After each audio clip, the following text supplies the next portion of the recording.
Hello, good morning, नमस्कार। सभी का स्वागत है स्पिरिचुअलिटी मैटर्स अध्यात्म के और मेरे चैनल पे। आई होप सब अच्छा कर रहे होंगे अपनी लाइफ को एंजॉय कर रहे होंगे।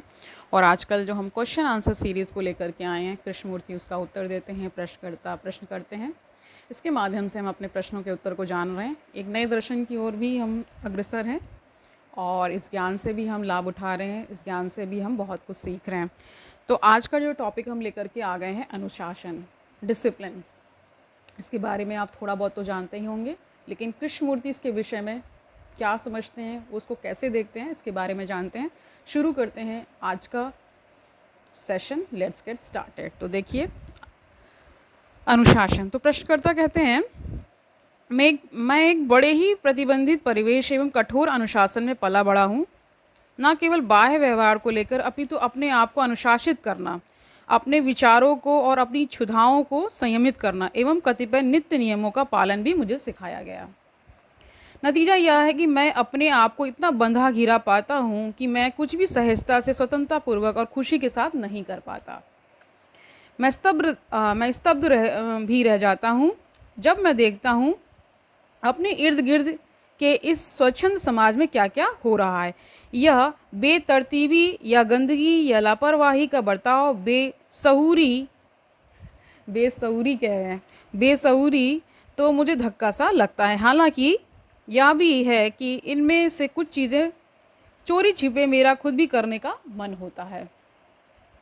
अनुशासन ने कुछ मूल्य आरोपित जरूर कर दिए हैं, पर यह कुंठाएं और विकृतियां अपने साथ लाया है।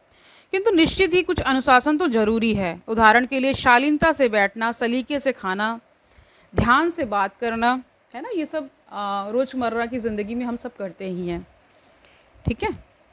तो कह रहे कुछ तो अनुशासन की ज़रूरत होती है ताकि हम अच्छे से चल पाएँ, ठीक है, कोई क्योस ना पैदा हो जाए आपकी लाइफ में।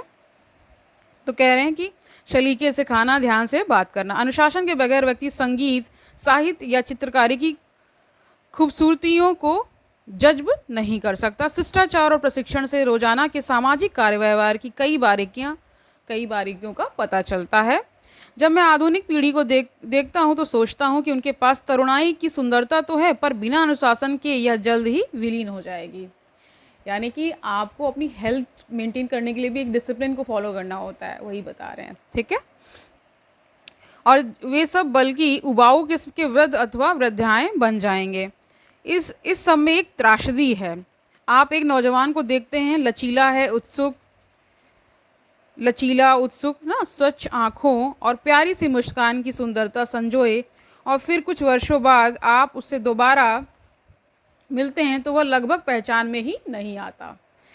बेढंगा, कठोर, उदासीन, लचरपन से भरपूर, सम्मानित, प्रतिष्ठित, कठोर, भौंडा, अपने आप में जैसे बंद और भावुकता की गिरफ्त में। निश्चित रूप से अनुशासन ने उसे बचा लिया होता। मैं जिसे करीब करीब हदों से पार अनुशासित किया गया है, अक्सर पूछता हूँ कि इस स्वच्छंद समाज तथा उस संस्कृति जिसमें मैं पाला गया था, इसके बीच कहीं कोई मध्यम मार्ग है क्या। तो एक मध्यम मार्ग ढूंढते हुए प्रश्नकर्ता आ गए हैं, ठीक है। क्या जीने की कोई ऐसी राह नहीं जिसमें अनुशासन की विकृति और दमन के लिए कोई जगह ना हो, तो भी व्यक्ति अपने भीतर से नितांत अनुशासित रहे। तो ये सारे प्रश्न पूछे हैं। अब कृष्णमूर्ति इसका उत्तर देते हैं।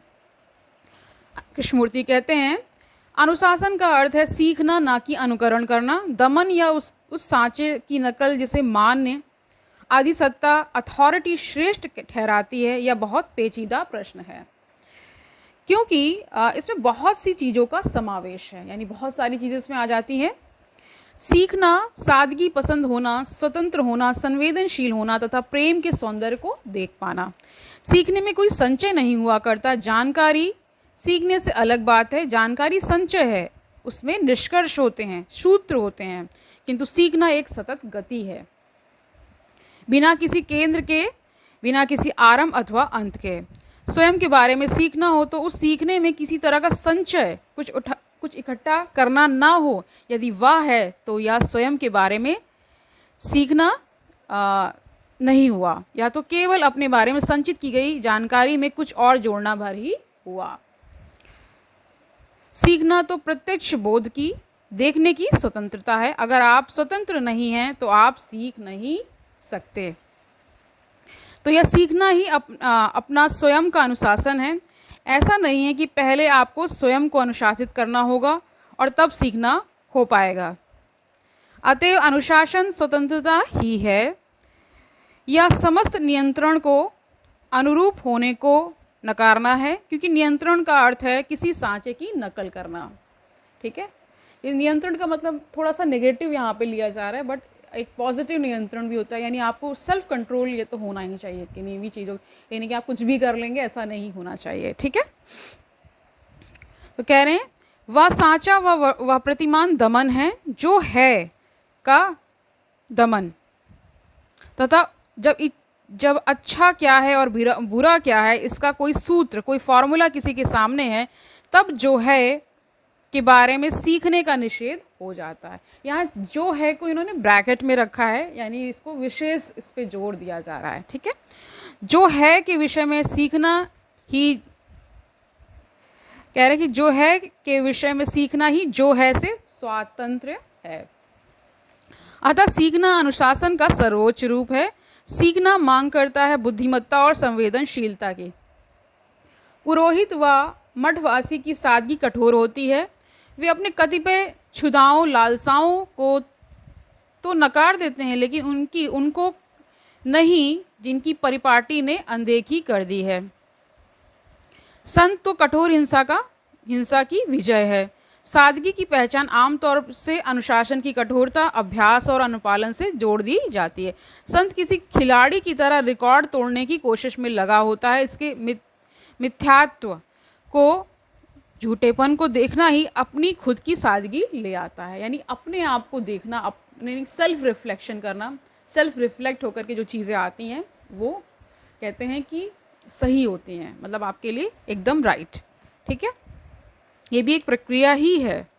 ठीक है, तो कह रहे हैं संत तो मूढ़ और उथला है, इसको देख पाना ही बुद्धिमत्ता है, प्रज्ञा है। यह प्रज्ञा धुर विपरीत के उस आखिरी सिरे पर नहीं जा ठहरती।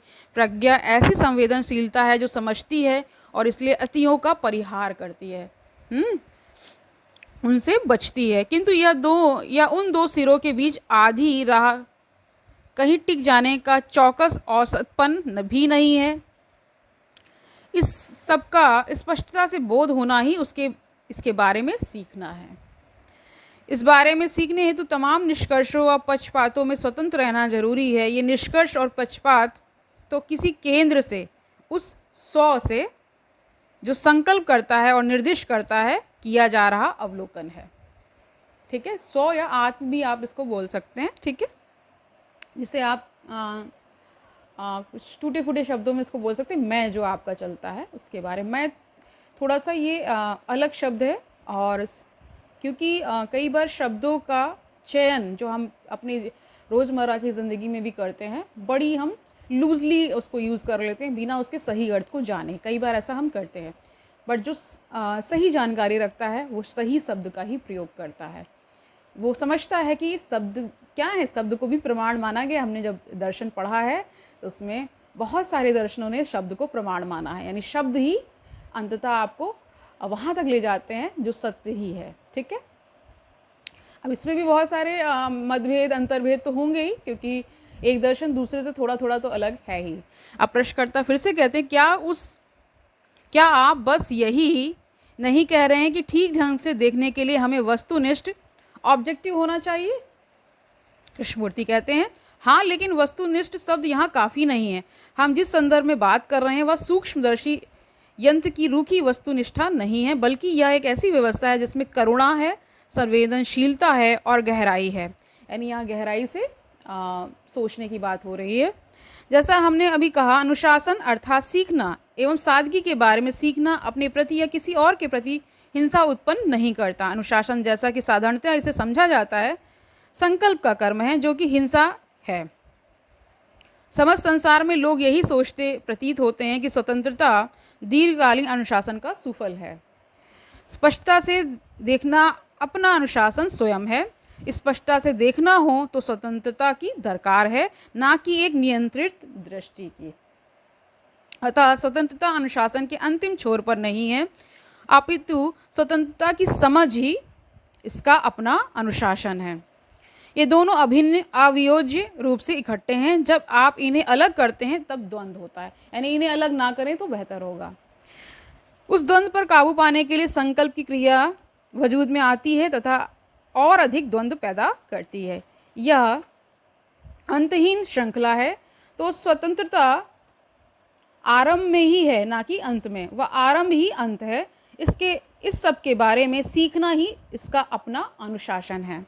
सीखना अपने आप में ही संवेदनशीलता की मांग करता है। अगर आप अपने खुद के प्रति, अपने माहौल, अपने संबंधों के प्रति संवेदनशील नहीं हैं, आपके इर्द गिर्द क्या हो रहा है रसोई घर में या इस संसार में, अगर आप उस सब के प्रति संवेदनशील नहीं हैं, तब आप खुद को चाहे जितना अनुशासित क्यों ना कर लें, आप सिर्फ और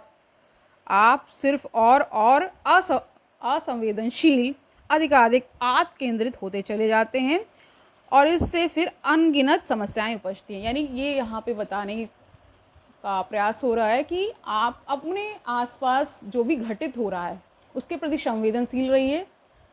कुछ भी कर्म कर रहे हैं उसमें संवेदनशीलता तो होनी चाहिए। यानी कि आप ये समझें कि अगर मैं ये कृत्य कर रहा हूँ, ये व्यवहार कर रहा हूँ, अगर ये मेरे प्रति हो तो मुझे कैसा लगेगा, ये सोचकर ही कृत्य और व्यवहार करना चाहिए। ठीक है, तो जितने आप संवेदनशील होंगे, ये संसार जितना संवेदनशील होता चला जाएगा, उतना ये संसार सुंदर होता जाएगा। ये सकारात्मक संवेदनशीलता की बात यहाँ पे हो रही है। इसको किसी भी नेगेटिव सेंस में मत लीजिएगा। ठीक है, कई लोग इसको बात अलग सेंस में भी ले लेते हैं ना, तो जो समझाया जा रहा है केवल उतना समझना है। ठीक है, आप खुद के प्रति एवं आपके बाहर के संसार के प्रति आपका संवेदनशील होना ही सीखना है, क्योंकि आपसे बाहर का संसार भी आप ही तो हैं। ठीक है, बहुत बड़ी बात है, जो बाहर संसार भी है वो आप ही हैं, ये बताया जा रहा है। अगर आप अपने प्रति संवेदनशील हैं तब आप इस संसार के प्रति संवेदनशील होने ही वाले हैं। इस पूरे कहते हैं, अगर एक पूरा स्पेक्ट्रम इसको खींचा जाए, यानी स्पेक्ट्रम में 1 to 10 के दायरे में रखा जाए तो संवेदनशीलता 7-8 के आसपास मेरी होगी, जहाँ तक मैं समझ पा रही हूँ। बाकी और लोग जाने जो मुझसे संबंधित हैं। ठीक है, लेकिन मैं अपने आप को एक संवेदनशील व्यक्ति मानती हूँ। ठीक है, तो आप भी संवेदनशील बने। यह संवेदनशीलता प्रज्ञा का सर्वोच्च रूप है, यानी प्रज्ञा का सर्वोच्च रूप संवेदनशीलता को कहा गया है। यह किसी विशेषज्ञ की, किसी डॉक्टर या वैज्ञानिक या कलाकार की संवेदनशीलता नहीं है। इस तरह का विखंडन संवेदनशीलता नहीं कहलाता है, नहीं लाता है। ठीक है, कोई प्रेम कैसे कर सकता है अगर संवेदनशीलता ही नहीं है? यानी प्रेम भी तभी होगा आपको जब आपके अंदर संवेदनशीलता होगी। ओके, भावावेश और भावुकता दोनों संवेदनशीलता को नकारते हैं, क्योंकि वे भयावह रूप से क्रूर हुआ करते हैं। युद्धों के लिए वही जिम्मेदार है। तो अनुशासन वो वाला प्रशिक्षण अभ्यास नहीं है जिसे कोई सार्जेंट करवा रहा हो परेड मैदान पर, या आपके अपने भीतर जो कि संकल्प है पूरे दिन सीखते रहना और नींद के दौरान भी, इसका अपना ही असाधारण अनुशासन है। जो वसंत के नए पत्ते सरीखा कोमल और प्रकाश सा वेगवान है, इसमें प्रेम विद्यमान है। तो देखिए, इसका भी निष्कर्ष हम कहाँ ला करके रख रहे हैं? प्रेम पर आके आ गए हैं एक तरह से ना। ज़्यादातर विषयों का जो निष्कर्ष है, मैंने देखा जितने भी हमने प्रश्न अभी तक लिए हैं, चाहे डर हो, चाहे आपने ईश्वर के बारे में जाना हो, तो भी प्रेम पर ही आके वो रुका था। जहाँ पे आप स्वतंत्रता की बात होती है वो भी प्रेम पर ही आके रुकता है। तो यहाँ पे भी प्रेम कह रहे, जिसके अंदर प्रेम विद्यमान हो, और अगर प्रेम है तो संवेदनशील व्यक्ति होगा ही होगा। प्रेम का अपना ही अनुशासन हुआ करता है। इसकी रमणीयता उस मन से बच निकलती है जिसे अभ्यस्त किया गया है, ढाला गया है और यातनाएं दी गई हैं। बिना ऐसे अनुशासन के मन बहुत दूर तक नहीं जा सकता। तो आज के लिए इतना ही रखते हैं। ठीक है, आई होप आपको आज के सेशन से ये जानकारी मिल गई है कि सही अनुशासन क्या है। अनुशासन का एक अर्थ सीखना है, निरंतर सीखते रहना है और संवेदनशील होते हुए सीखते रहना है। संवेदनशीलता जब आपके अंदर आएगी तो आपके अंदर प्रेम भी ऑटोमेटिकली आएगा। प्रेम है तो वो आना ही आना है। ठीक है, इसके बगैर हो ही नहीं सकता। तो आज के लिए इतना ही रखते हैं, कल मिलते हैं। तब तक आनंद से रहिए, सुखपूर्वक अपना जीवन व्यतीत करिए, दूसरों को सुखी करिए और अच्छे कर्म करते रहिए। कोई भी कर्म करने जा रहे हैं उसको एक बार चेक कर लीजिए कि ये कर्म कैसा होने जा रहा है। मेरे लिए कल्याणकारी है और इस विश्व के लिए कल्याणकारी है कि नहीं है। ठीक है, किसी को दुख पीड़ा कष्ट ये सब ना दें तो बेहतर होगा। अपने व्यवहार को संयमित रखें। ठीक है, आवेग में कम आएँ, और जब आप ऐसा करते चले जाएंगे तो एक एक आपका एक निश्चित व्यवहार बनता चला जाएगा। कल मिलते हैं, तब तक के लिए हरिओम तत्सत।